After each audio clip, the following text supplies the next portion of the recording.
You know, The Cannibal Man is a fairly good film. I'd never seen it before. All I want is some good visuals, lurid splatter, and for time to feel sped up during its runtime. I felt this way during The Cannibal Man. I've realised it for a while. My appreciation of films is close to an appreciation of the visual arts in general. A lot of individuals' assessments of films are drawn from an adjacent appreciation of literary texts, fictional literature.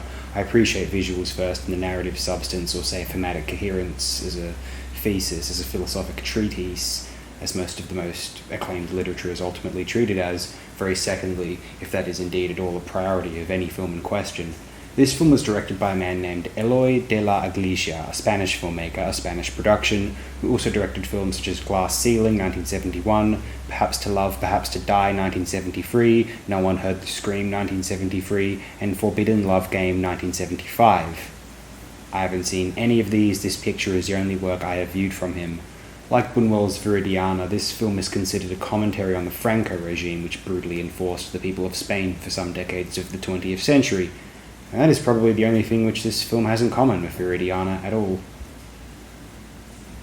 All three notices which have been collated on this film's Wikipedia article are positive ones, so it isn't just me who found The Cannibal Man to be a bit more impressive than they thought it might be.